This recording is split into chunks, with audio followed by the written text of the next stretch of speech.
الحمد لله نحمده ونستعينه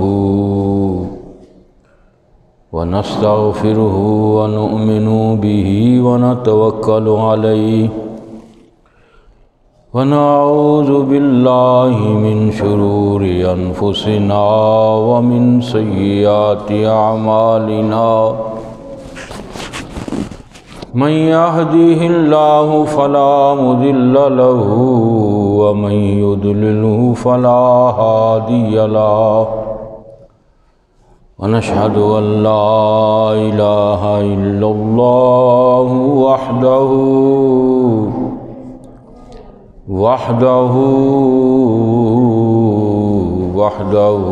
لا شريك له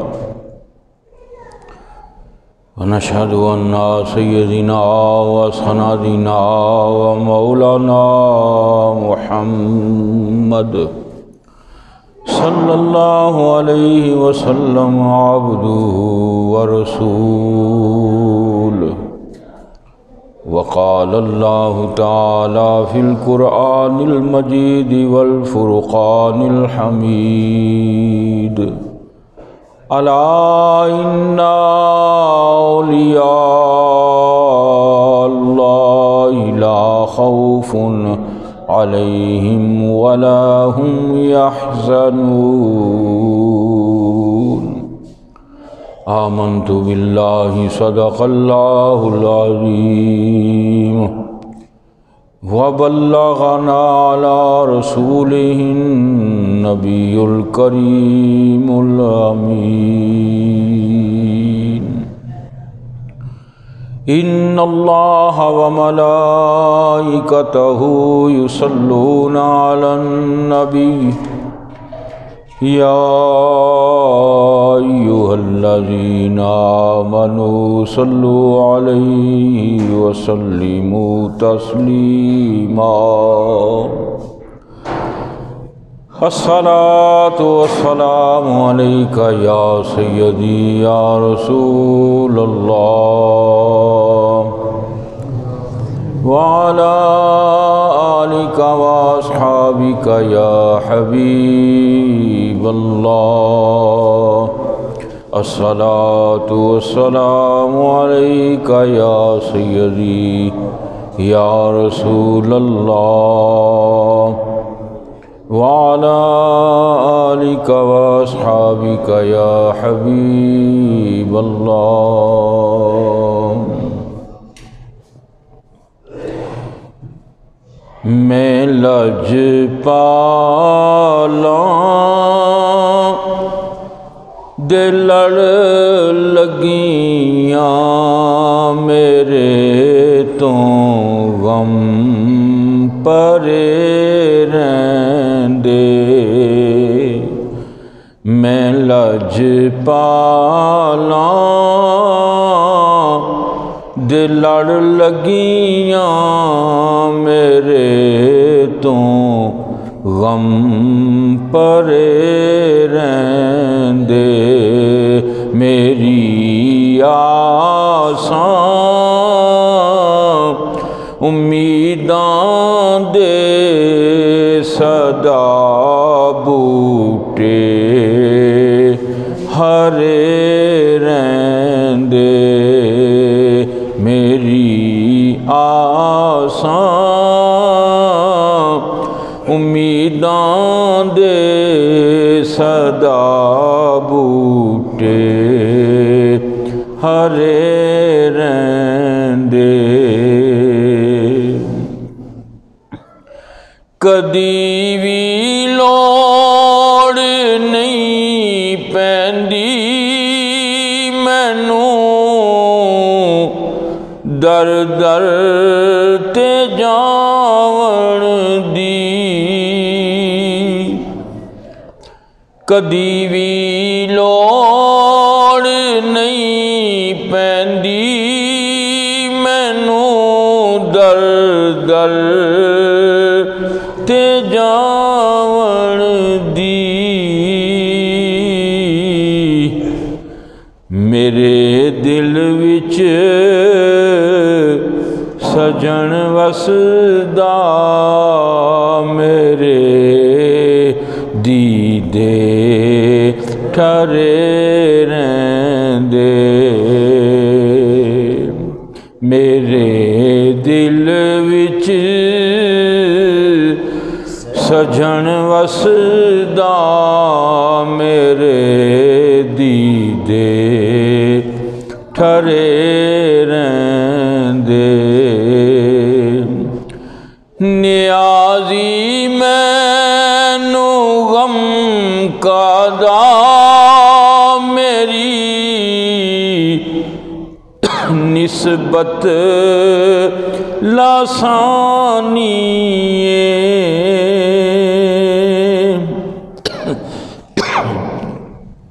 نیازی مینو غم کادا میری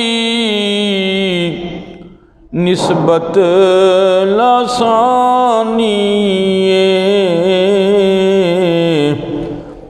کسے دے رین جو بن کے قسم رب دی کھرے رہندے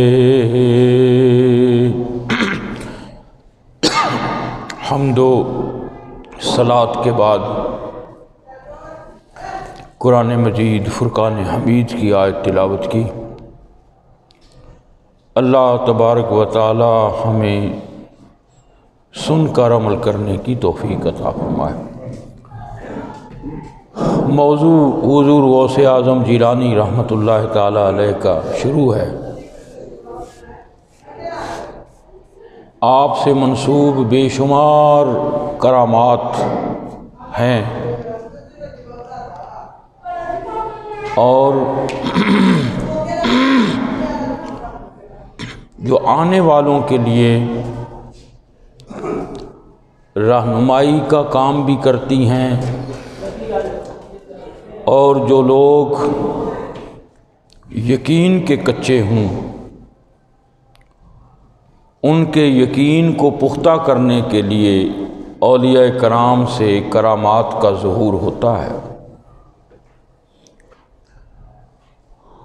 جو چیز عقل میں نہ آئے، اگر نبی سے ایسا فعل سرزد ہو جو عقلوں میں نہ آ سکے، اسے معجزہ کہتے ہیں۔ یہاں بعض لوگ کافی غلطیاں بھی کرتے ہیں، اکثر وہ اللہ کی طرف منسوب کر دیتے ہیں اور الفاظ استعمال کر دیتے ہیں، جی اللہ کا معجزہ۔ اللہ کی قدرت ہوتی ہے، یہ یاد رکھیے گا۔ جو چیز اللہ کی طرف منسوب ہے اسے کہتے ہیں قدرت، یعنی اللہ نے جتنے بھی کام کیے اس نے اپنی قدرت سے کیے۔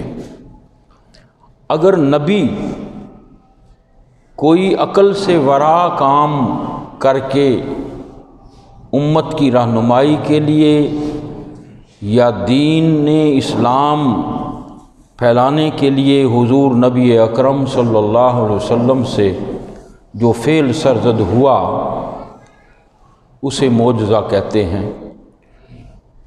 بے شمار معجزات ہیں حضور کے، بلکہ آپ سراپائے معجزہ ہیں۔ آپ کے ظاہری جسم اطہر کے ایک ایک حصے سے معجزات کا ظہور ہوا۔ جس طرح حضور نبی اکرم صلی اللہ علیہ وسلم کو یہ مقام اللہ تبارک و تعالی کی طرف سے حاصل ہے کہ آپ دیگر انبیاء کرام میں ایک سردار ہیں، اسی طرح سے حضور غوث اعظم جیلانی رحمۃ اللہ تعالی علیہ کو یہ اعزاز حاصل ہے کہ آپ اولیاء کرام کے سردار ہیں، غوث اعظم بھی ہیں، اور آپ کا یہ فرمان بھی ہے کہ میرا یہ قدم ہر ولی کی گردن پر ہے۔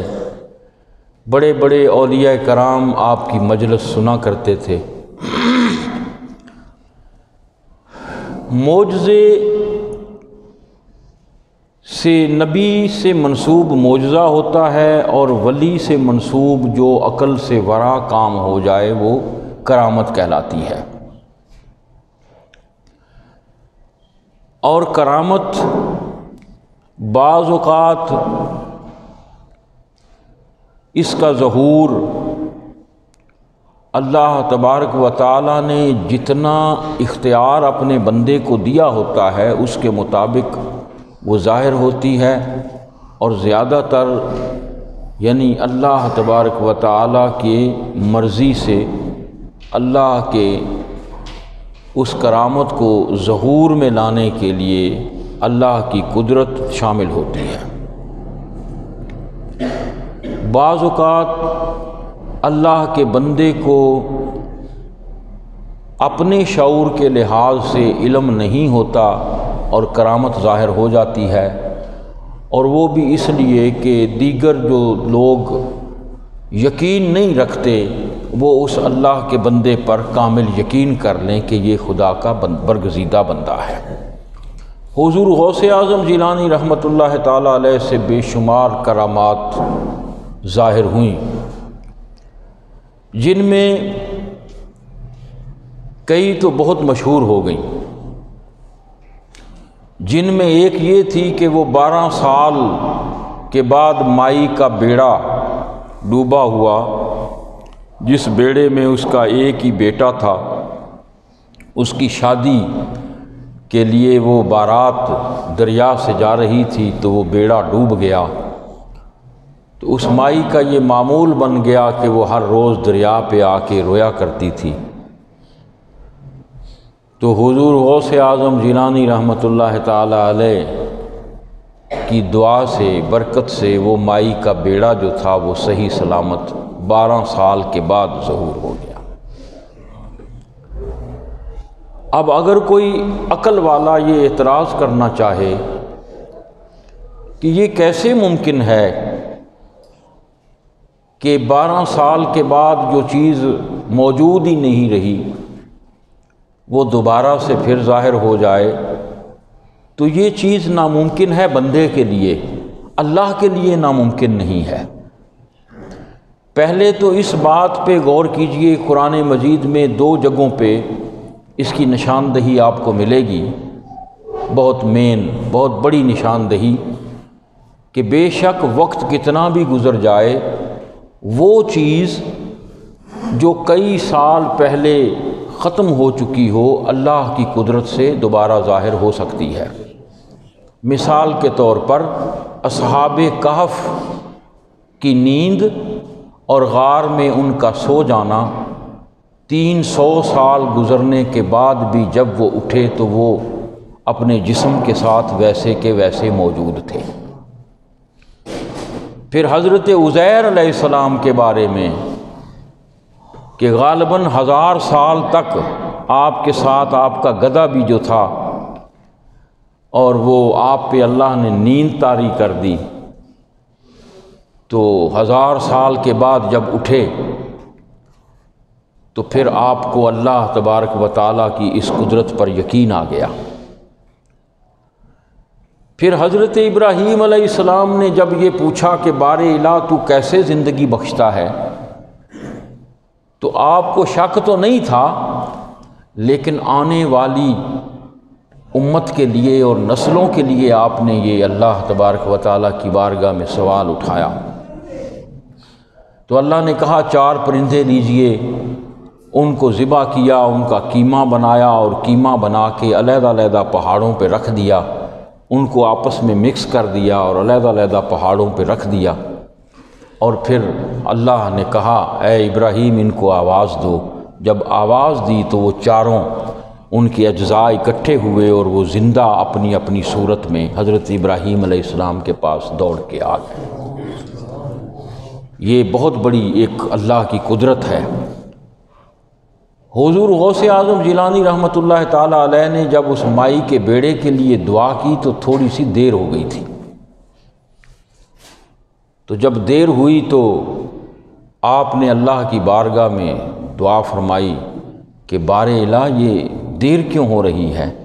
تو جواب یہی آیا تھا کہ 12 سال کی مدت گزر گئی، ان کی اجزاء جمع ہو رہے ہیں، اور جمع ہونے کے بعد بس ابھی وہ ظاہر ہوا ہی، تو ابھی یہ بات ہو ہی رہی تھی کہ بیڑا جو تھا وہ مائی کا صحیح سلامت ظاہر ہو گیا، دریا سے ظاہر ہو گیا۔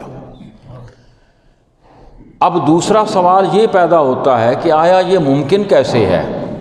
تو بات پھر میں وہی کہوں گا کہ کوئی اگر بندے کی صفت کے ساتھ چلنا چاہے تو ناممکن ہے، لیکن اللہ تبارک و تعالیٰ کی صفات اور اللہ کے فعل میں کوئی شک نہیں کر سکتا۔ جب اللہ خود فرما رہا ہے میرا بندہ میرا اتنا قرب حاصل کر لیتا ہے، میں اس کی زبان ہو جاتا ہوں، میں اس کی آنکھ ہو جاتا ہوں، تو پھر اسی زبان سے جس پہ اللہ کی ذات بولتی ہے، جب وہ بول کے خود کہے گا تو پھر اللہ کی قدرت سے وہ چیز موجود ہو جائے گی، اس کرامت کا ظہور ہو جائے گا۔ تو حضور غوث اعظم جیلانی رحمۃ اللہ تعالی علیہ کی بارگاہ میں کئی بار کئی لوگ اپنے مسائل لے کے آتے۔ ایک نوجوان حضور غوث اعظم جیلانی رحمۃ اللہ تعالی علیہ کی بارگاہ میں حاضر ہوا اور عرض کی حضور میرے والد صاحب دنیا سے جا چکے ہیں، تو میں نے کشف سے یہ مجھے معلوم ہوا ہے کہ انہیں جہنم کا عذاب ہو رہا ہے۔ تو حضور غوث اعظم جیلانی رحمۃ اللہ تعالی علیہ نے پوچھا کہ کیا تمہارا باپ میرا مرید تھا؟ فرمایا نہیں۔ تو کیا اس نے کبھی میرے آستانے میں لنگر کھایا؟ تو اس نے کہا نہیں۔ پھر پوچھا کیا کبھی زندگی میں وہ میری گلی سے گزرا؟ تو اس نے کہا ہاں، ایک مرتبہ میں چھوٹا سا تھا، میں بیمار ہو گیا، مجھے حکیم کے پاس لے جانے کے لیے میرے والد آپ کی گلی سے گزر کے گئے تھے، آپ نے ہاتھ اٹھائے اللہ کی بارگاہ میں اور کہا کہ اے بار الہ، عبد القادر کو اس بات پہ حیا آتی ہے کہ کوئی اس کی گلی سے گزرا ہو اور وہ جہنم کی آگ میں جل جائے۔ تو اللہ تبارک و تعالیٰ کے فضل سے اس کو جہنم سے نکال کر جنت عطا کر دی گئی، اور یہ بات بھی اس نے اپنے کشف کے ساتھ اس کو اللہ تبارک و تعالیٰ کی طرف سے معلوم ہو گئی۔ اسی طرح سے طاعون کی وبا پھیلی تو سارے جمع ہو کے حضور غوث اعظم جیلانی رحمۃ اللہ تعالیٰ علیہ کے پاس آئے کہ حضور طاعون کا مرض پھیلا ہے، لہٰذا آپ دعا کیجئے۔ اور دیکھیں جب کوئی اللہ کے ولی کے پاس آتا ہے، اللہ کے بندے کے پاس آتا ہے، یہ تو بڑی دور کی بات ہے، ہم آپس میں جب ایک دوسرے کو دوستانہ ماحول میں ملتے ہیں، رشتہ داروں کو ملتے ہیں، تو ملنے کے بعد حالات کو دیکھتے ہوئے جب سلام لے کے بچھڑنے لگتے ہیں تو ایک دوسرے کو کہتے ہیں یار تم میرے لیے دعا کرنا، ایک دوسرے کو کہتے ہیں۔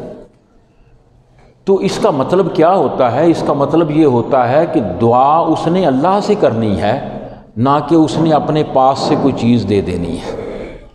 تو جب اللہ اپنے ولی کے لیے یہ مخصوص کر رہا ہے کہ میں اس کے کانوں کی سماعت بن جاتا ہوں، میں اس کی زبان کا بولنا بن جاتا ہوں، میں اس کی آنکھوں کا دیکھنا بن جاتا ہوں، تو اتنا یاد رکھیے گا کہ اگر اللہ تبارک و تعالیٰ یہ فرما رہے ہیں تو پھر اگر آنکھ کا دیکھنا وہ اس کا نور بن جائے تو اس کی حد کوئی نہیں ہے۔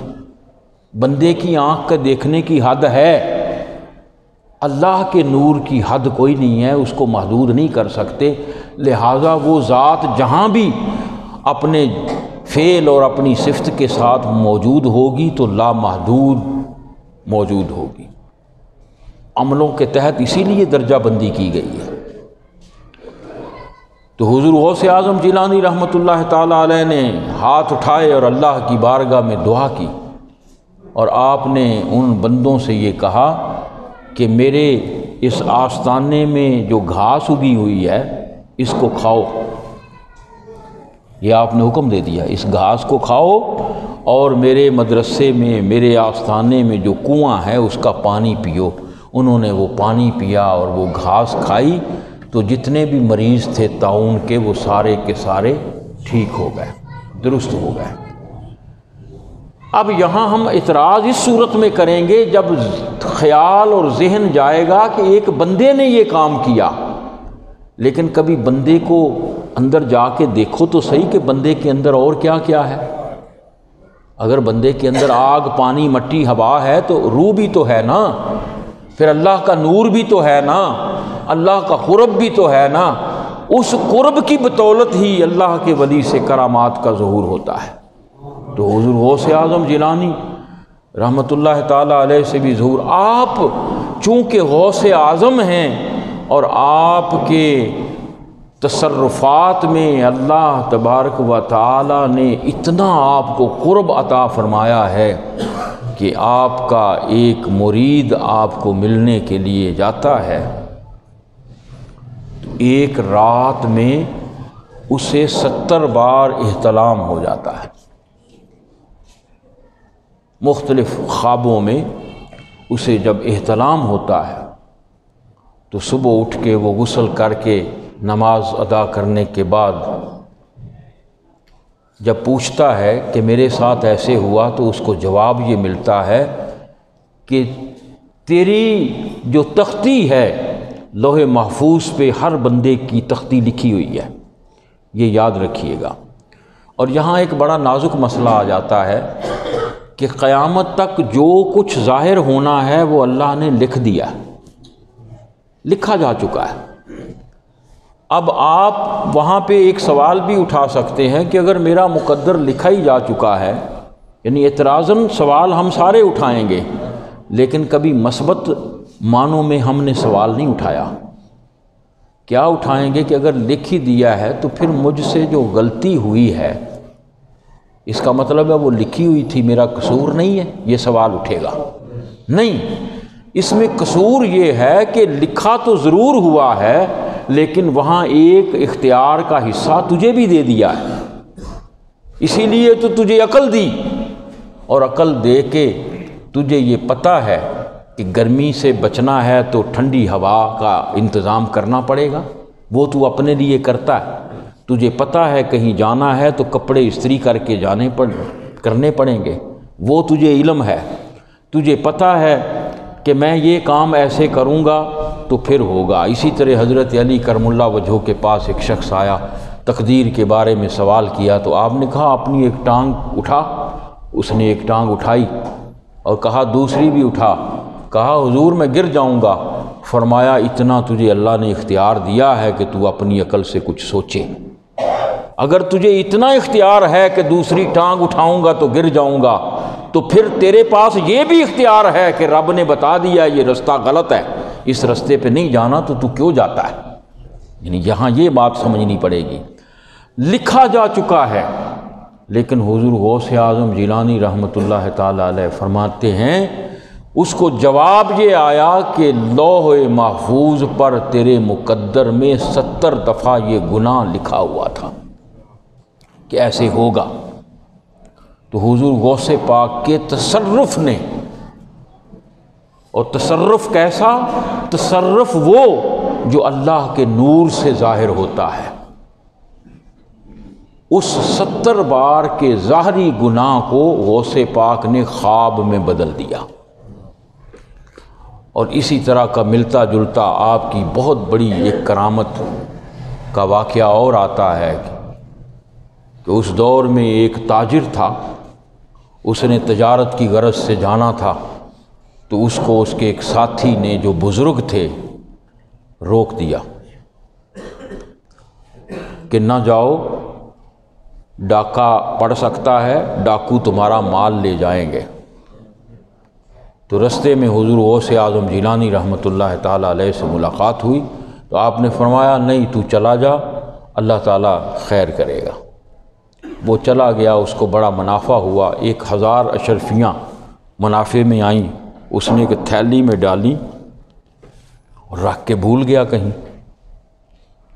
جب وہ بھول گیا اور رات کو سویا تو رات خواب کیا دیکھتا ہے کہ خواب میں ڈاکو آئے ہیں اور ڈاکوؤں نے جتنے لوگ ہیں ان سب سے مال چھین لیا ہے۔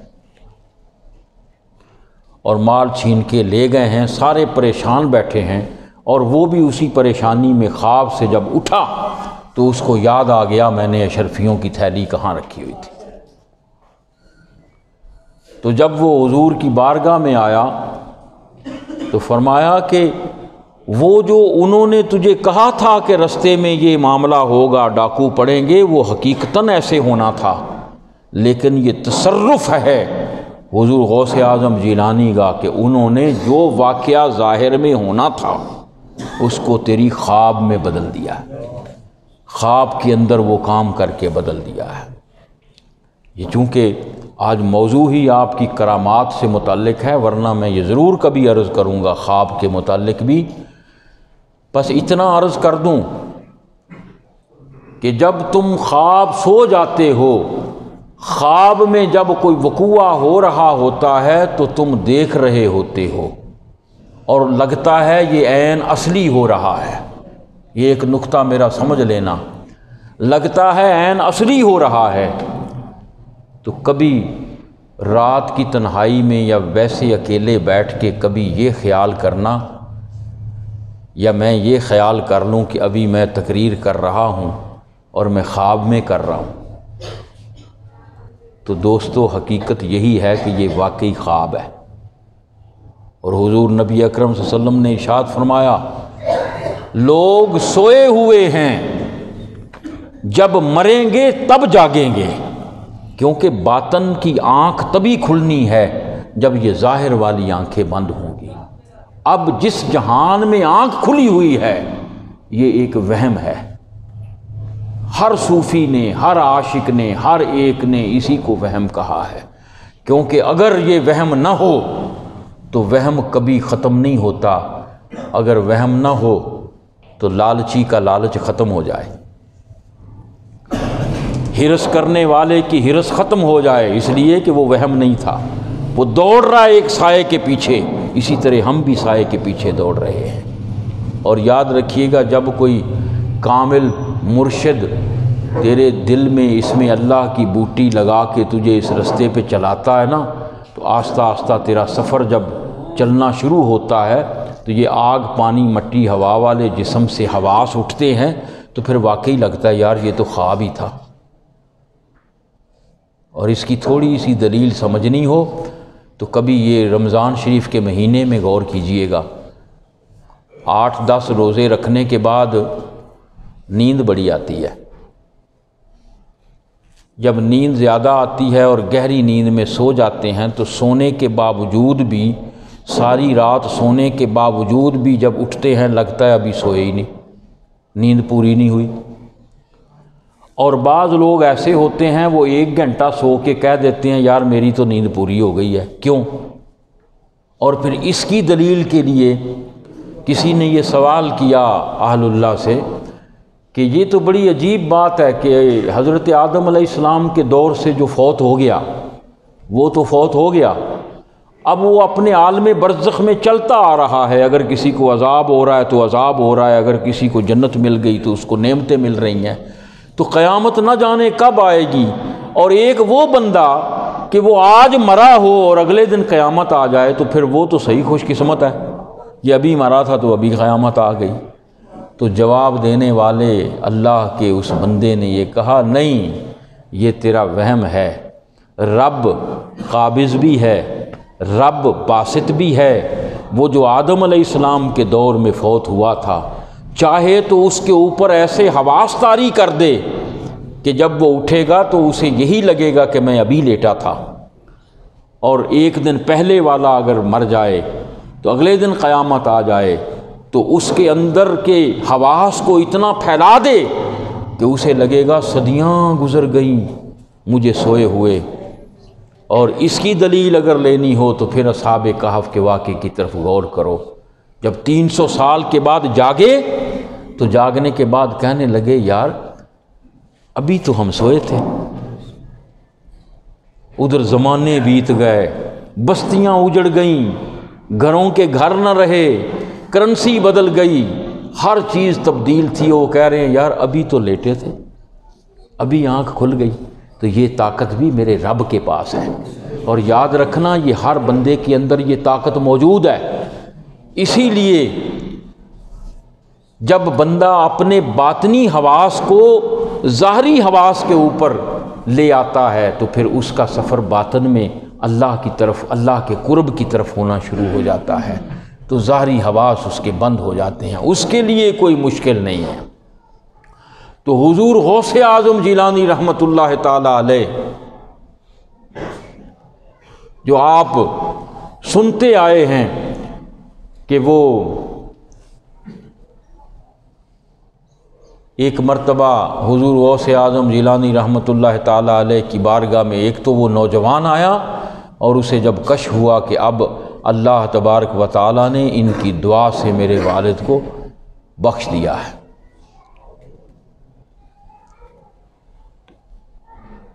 ہم جو نماز میں دعا پڑھتے ہیں، ربی جعلنی مقیم الصلاۃ ومن ذریتی ربنا وتقبل دعا ربنا اغفر لی، اے اللہ بخش دے۔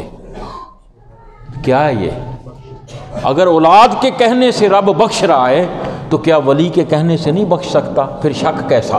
شک نہیں ہونا چاہیے۔ شک تبھی آئے گا جب نظر خدا سے ہٹ جائے گی، اور اگر نظر خدا کی ذات پہ رہے گی تو پھر نہ تو کسی کرامت سے ہم انکار کریں گے اور نہ ہی کسی اور چیز سے ہم انکار کریں گے۔ تو وہ ڈاکو بھی پڑے، لوٹ بھی لیا، اور کہا کہ حضور غوث پاک نے جو واقعہ ظاہر میں ہونا تھا اس کو خواب میں بدل دیا۔ یہ طاقت اللہ نے حضور غوث اعظم جیلانی رحمۃ اللہ تعالی علیہ کو ہی عطا کی تھی۔ اچھا، اب اگر کوئی کہے یہ بات تو نہیں تسلیم کرنے والی، یہ کیسے ہو سکتا ہے کہ ایک چیز دوسری کا بدل ہو جائے؟ اچھا، اب اپنے ایمان سے بتانا غور کر کے۔ میں مثال وہ دیتا ہوتا ہوں جو دنیا میں ہو۔ اکثر اوقات اللہ نہ کرے کسی کا ایکسیڈنٹ ہو جاتا ہے، موٹر سائیکل پہ جا رہا تھا، ایکسیڈنٹ ہوا، اس کی ٹانگ پہ چوٹ لگ گئی۔ اب جو بھی اس کو ملنے آئے گا نا، اس کا حال چال پوچھے گا، عیادت کرے گا، تو ساتھ اس کو پتہ کیا اکثر کہتا ہے؟ یار شکر کر، ہو سکتا ہے کوئی بہت بڑی مصیبت آنی تھی وہ ٹل گئی ہے نا؟ یعنی بڑی مصیبت کو چھوٹی پریشانی سے ٹال دیا۔ یہ کون کر رہا ہے؟ رب کر رہا ہے۔ تو اگر رب ہر جگہ موجود ہے، جہاں چاہے، جس کے ساتھ چاہے، جس سے ظہور کر کے چاہے وہ ویسے کر دے، تو کیا ولی جس کے بارے میں وہ کہہ رہا ہے میں اس کی زبان ہو جاتا ہوں، اس کے ذریعے سے نہیں ٹال سکتا؟ ٹال سکتا ہے۔ دوسری بات، ہم نے اکثر یہ سنتے آئے ہیں، یار صدقہ دیا کرو، صدقہ بلا کو ٹال دیتا ہے۔ صدقے میں کیا دو؟ 1 روپیہ دے دو، بے شک کسی بھوکے کو کھانا کھلا دو، صدقے میں کسی کو رستہ ہی دکھا دو، تو رب صدقے کی وجہ سے بلا ٹال دے۔ صدقہ تو ایک فعل ہے، تو اشرف المخلوقات تو اس کے بندے ہیں، تو بندے کو اگر وہ ولایت کے مقام پہ رکھے تو کیا ولی بلا نہیں ٹال سکے گا؟ پھر سبب نہیں بنے گا؟ ارے سبب بنے گا، صرف سبب ہی بنے گا، لیکن مسبب الاسباب رب بھی ہوگا۔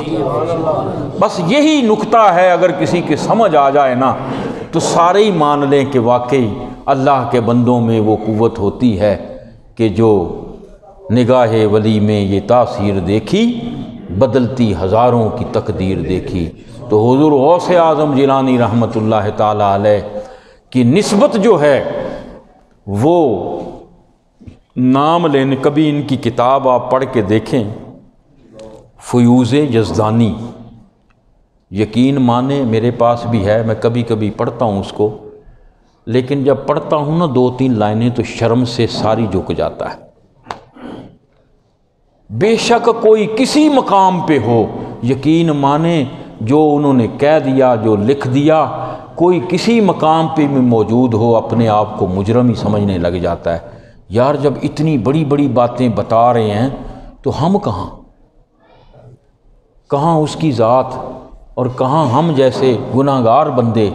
یعنی ایسا انہوں نے اپنے ماننے والوں کو نصیحتیں کی ہیں کہ ایسے نہیں ان کے مجمع میں لوگ مر جایا کرتے تھے، ایسے نہیں ان کے مجمع میں جب بیٹھتے تھے تو بڑے بڑے ولی بھی ایسے ایسے تصرفات ہوتے تھے کہ جس کی کوئی انتہا نہیں۔